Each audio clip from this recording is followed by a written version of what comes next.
या तो इसी क्षण या कभी नहीं, या तो अभी या कभी नहीं। और जब भी मिलेगा तब अभी ही मिलेगा, क्योंकि अभी के अतिरिक्त और कोई समय नहीं है। आज के अतिरिक्त कोई दिन नहीं। कल कभी आया है? जिस कल पर तुम टाले चले जाते हो वह तुम्हारे टालने का उपाय है और कुछ भी नहीं। तुम्हारी बेईमानी का एक ढंग है समय। समय तुम्हारी ईजाद है। फूल अभी खिल रहे हैं, वृक्ष अभी बढ़ रहे हैं, पक्षी अभी गीत गा रहे हैं, सूरज अभी निकला है, और तुम कल खिलोगे और तुम कल गीत गाओगे, तुम कल उगोगे। कल कभी आता है? फूलों ने नहीं टाला कल पर, वृक्षों ने नहीं टाला कल पर, पक्षियों ने नहीं टाला कल पर, आदमी ने कल पे टाला है। सिवाय आदमी के और कोई भविष्य में नहीं जी रहा है। सिर्फ इसलिए आदमी भर परेशान है और कोई परेशान नहीं। वृक्ष अशांत नहीं।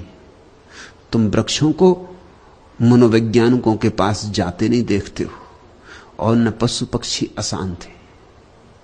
तुमने कभी किसी पशु पक्षी के चेहरे पर तनाव की, बेचैनी की रेखाएं देखी?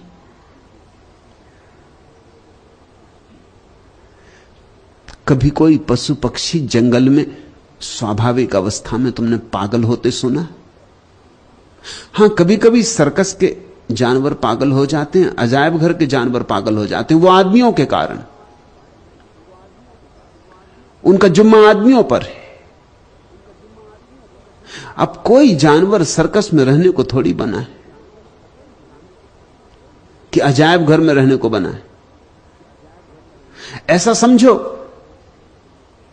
कि पशुओं की दुनिया हो और उसमें अजायब घर हो जिनमें आदमी बंद हो, उनकी क्या हालत होगी। और पशु देखने आए, हाथी चले आए, घोड़े चले आए, गधे चले आए देखने आदमी को अजायब घर में, और आदमी घूम रहा है कटघरे में। जैसे आदमी पागल हो जाए, ऐसे तुम्हारे अजायब घरों में तुम्हारे जानवर कभी कभी पागल हो जाते तुम्हारे कारण। लेकिन प्रकृति में पागलपन घटता ही नहीं। प्रगति पागलपन को जानती नहीं। क्यों? अशांति ही नहीं है तो विक्षिप्तता कैसे होगी? अशांति नहीं है क्योंकि समय ही नहीं है, तो अशांत कोई कैसे होगा? इसे थोड़ा समझ लेना तो ये सूत्र समझ में आने आसान हो जाएंगे। अशांत होने के लिए समय चाहिए। अशांत होने के लिए अतीत का भाव चाहिए, भविष्य का भाव चाहिए। अतीत की याददाश्त चाहिए अशांत होने के लिए। वो जो 10 साल पहले किसी ने गाली दी थी वो अभी भी चुभनी चाहिए। गाली भी गई, देने वाले भी गए, समय भी गया, मगर तुम भीतर चुभाए बैठे हो, तुम उसे पकड़े बैठे हो, तुम उसे ढो रहे हो। वर्षों पहले की याददाश्तें तुम्हारे चित्त पर बोझिल होनी चाहिए तो तुम अशांत हो सकते हो। और भविष्य की कल्पना होनी चाहिए कि कल ऐसा करेंगे, परसों ऐसा करेंगे। योजनाएं, कल्पनाएं भविष्य की और स्मृतियां अतीत की, इन दोनों के बीच में ही पिस के तुम पागल होगे। इन दो चक्की के पाट के बीच जो फंस जाता है वो बच नहीं पाता। और मजा यह है कि दोनों ही चक्की के पार्ट झूठे। अतीत जा चुका, अब नहीं है, और भविष्य अभी आया नहीं। सच्चा तो सिर्फ वर्तमान है, सच्चा तो यह क्षण है, नगद तो केवल यह क्षण है। इस क्षण में कैसी अशांति, जरा सोचो, गुनो। इस क्षण में कैसी अशांति। मत आने दो अतीत को, मत आने दो भविष्य को, फिर इस क्षण में तुम अशांति खोज सकोगे? चेष्टा भी करोगे तो अशांत ना हो सकोगे। वर्तमान अशांति जानता ही नहीं। अब यह बड़ा मजा है कि आदमी भविष्य की कल्पना करके अशांति खड़ी करता है और फिर भविष्य में ही शांत होने की योजना भी बनाता है। उससे अशांति और कई गुनी हो जाती और भविष्य को हम फैलाए चले जाते। इस जन्म में ही हमारे भविष्य का विस्तार नहीं, हम अगले जन्मों में भी फैलाते। हमारी वासनाएं इतनी हैं कि इस जन्म में भी पूरी नहीं होती उनकी कल्पना, अगले जन्म में होगी। और जन्म और जन्म आगे फैलाए चले जाते, सारा बोझ तुम्हारी छाती पर पड़ता है, तुम टूट जाते हो। इसी बोझ के नीचे दबा हुआ आदमी अशांत होता है। वज्रयान कहता है वर्तमान में जियो, इस क्षण के अतिरिक्त और कुछ भी सत्य नहीं है। और जिस दिन तुम इस क्षण में जियोगे सहज हो जाओगे। वज्रयान सहज योग है।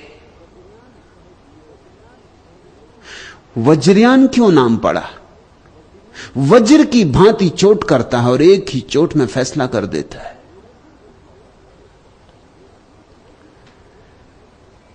सरहपा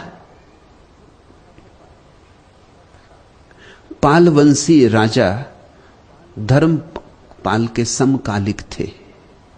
धर्मपाल का समय ईस्वी 768 809 माना जाता है। पूर्वी प्रदेश के किसी राज्ञी नगरी के निवासी थे।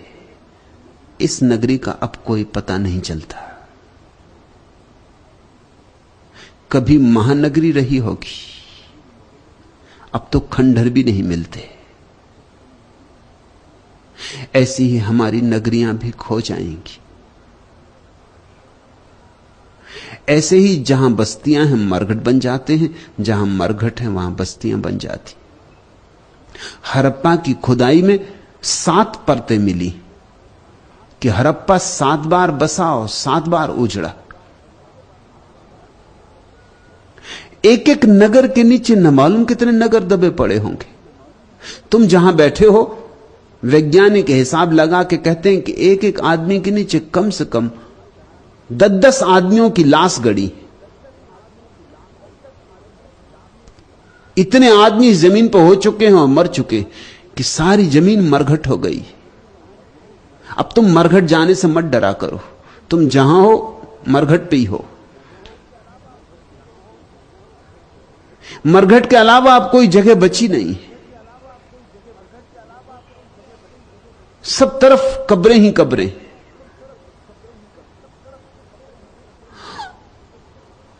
और एक एक जगह न मालूम कितनी बार भवन बने, मंदिर उठे, और कितनी बार भवन गिरे, मंदिर गिरे, धूल में मिल गए।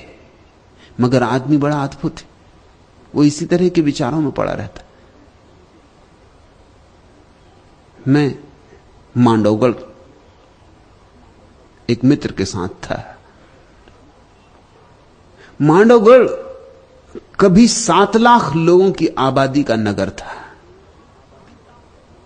प्रमाण भी हैं कि 7 लाख लोग रहे होंगे।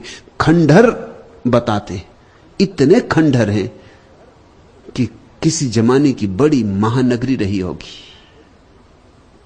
मांडवगढ़ उसका नाम था तब। इतनी बड़ी मस्जिदें हैं कि जिनमें 10-10 हजार लोग एक साथ नमाज पढ़ सके। अब तो खंडहर ही हैं। इतनी इतनी बड़ी धर्मशालाएं हैं जिसमें 10-10 हजार लोग एक साथ ठहर सके। इतने बड़ी बड़ी घोड़शालाएं हैं जिनमें हजारों घोड़े एक साथ रुक सके, हजारों ऊंट एक साथ रुक सके।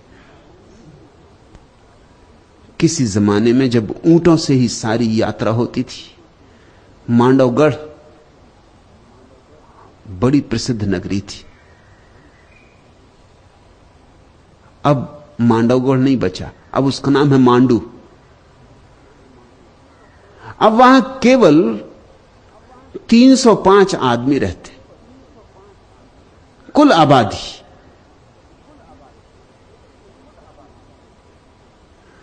जिस होटल में मैं ठहरा था, बस वही एक होटल यात्रियों के लिए है। जिन मित्र के साथ ठहरा था, वो मित्र विचार कर रहे थे इंदौर में उन्हें एक भवन बनाना है, कैसे बनाना है वो सब ले आए थे, नक्शे मुझे दिखा रहे थे कि मैं चुन दूं कि किस तरह का। स्थिति मुझे बड़ी विडंबना की मालूम पड़ी। मैंने उनसे कहा जरा बाहर चलो।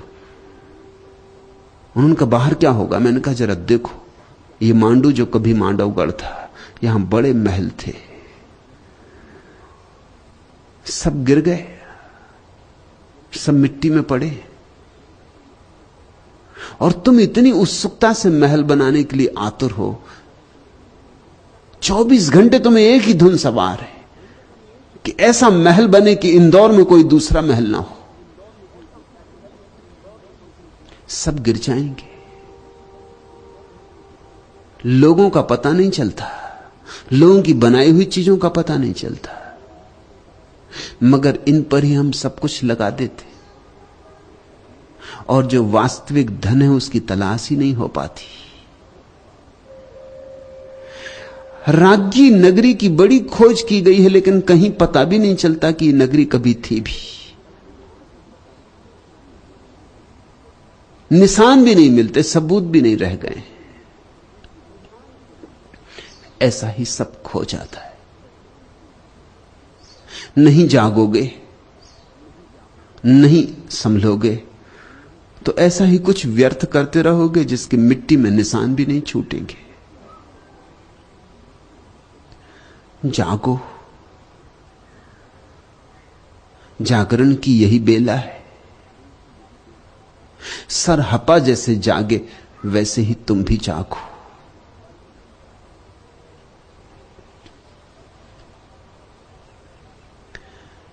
सरहपा का स्वर क्रांति का स्वर है। समस्त जानने वालों का स्वर क्रांति का ही स्वर रहा है। जहां क्रांति ना हो समझना ज्ञान नहीं, ज्ञान अग्नि की भांति है, प्रज्वलित अग्नि की भांति। और जो ज्ञान से गुजरेगा वह अग्नि में जल के कुंदन हो जाता है। और बिना जले कोई भी कुंदन नहीं होता। बिना आग से गुजरे, बिना अग्नि परीक्षा दिए कोई भी शुद्ध नहीं होता है। लेकिन लोगों को धर्म के साथ क्रांति के जोड़ने की बात ठीक नहीं लगती। धर्म के साथ तो लोग शांति को जोड़ते हैं, क्रांति को नहीं जोड़ते। धर्म के साथ तो लोग सांत्वना को जोड़ते, सत्य को नहीं जोड़ते। धर्म के साथ संप्रदाय को जोड़ते हैं, साधना को नहीं जोड़ते। धर्म संप्रदाय नहीं है, साधना है। धर्म सांत्वना नहीं है, सत्य है। धर्म शांति नहीं है, क्रांति। यद्यपि क्रांति से अपूर्व शांति मिलती है।